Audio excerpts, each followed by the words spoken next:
नई सदी, नया साल, नया महीना, खबरें भी नई। चंद्रयान से आसमान तक, देश से विदेश तक, बाजार से जन सरोकार तक, सब पर है हमारी पकड़। देखिए देखिए खबर सदीनामा, सदीनामा, सदीनामा। प्रधानमंत्री श्री नरेंद्र मोदी जी के नेतृत्व में कैबिनेट ने भारत की जनगणना कराने का निर्णय लिया और इसके बाद जो भी प्रेस रिलीज जारी हुई उसमें स्पष्ट रूप से कहा गया कि जनगणना के साथ सामाजिक आर्थिक मूल्यांकन और जातियों की जनगणना भी स्वतंत्र भारत के इतिहास में पहली बार होगी।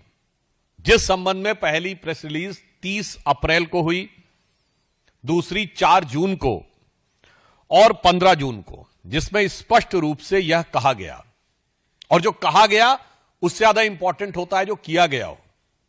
बिहार में 2022 में हमारी ही गठबंधन सरकार ने जातिगत सर्वेक्षण करने का निर्णय लिया था, परंतु वो पार्टी जिसने स्वतंत्र भारत में जातिगत गणना रुकाने का निर्णय लिया था, 1951 में किसने रोका था?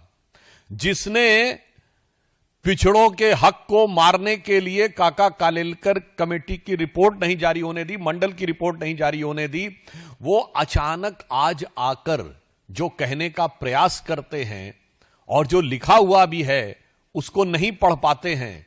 मुझे लगता है इसके द्वारा उनकी राजनीति का तत्व सामने आ जाता है। अब मैं बताना चाहता हूं, प्रधानमंत्री मोदी जी के नेतृत्व में भारतीय जनता पार्टी और एनडीए की सरकार का विचार क्या है।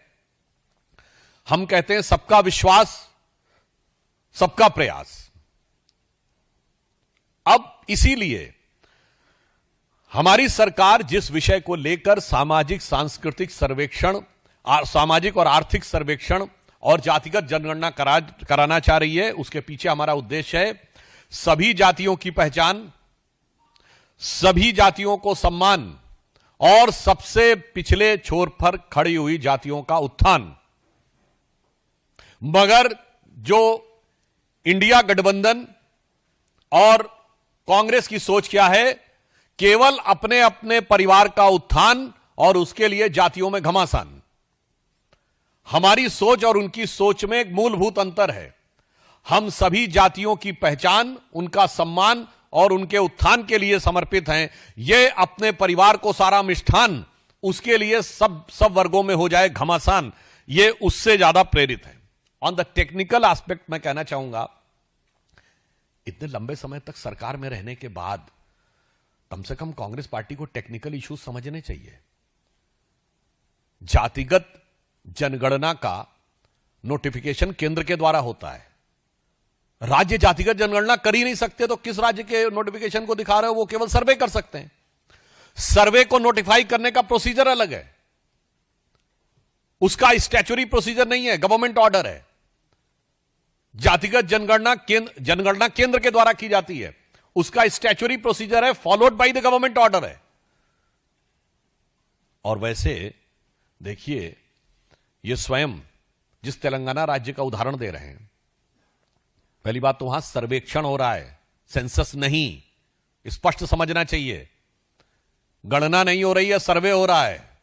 दूसरा, जिस राज्य का उदाहरण दे रहे हैं वहां के मुख्यमंत्री तो अभी बोल रहे हैं, उनका आज ही का बयान आया है कि पैसे की कमी हो गई है, कल्याणकारी योजनाओं में देने के लिए पैसा नहीं। और यह पहली बार नहीं हुआ है, यह कांग्रेस की खटाखट योजना ने जो किया है। पहले हिमाचल प्रदेश में खटाखट सारा खजाना सफाचट, उसके बाद आई यही चीज हुई हरियाणा, उस कर्नाटक के में, हिमाचल के बाद खटाखट, वहां भी स्थिति हो गई खराब।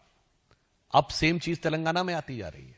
यानी यह साफ दिखाई पड़ रहा है कि कांग्रेस जहां जहां सत्ता में आती है, इनका खटाखट मॉडल देश के विकास के लिए एक बड़ी चुनौती बनता हुआ जा रहा है, क्योंकि यह समग्र आर्थिक विकास को ध्यान में रखकर नहीं विकास करते। हमारे राज्यों में यदि कल्याणकारी योजनाएं काम कर रही हैं, उसके साथ साथ राज्य में नए संसाधनों का भी संचय उसी दृष्टि से हो रहा है।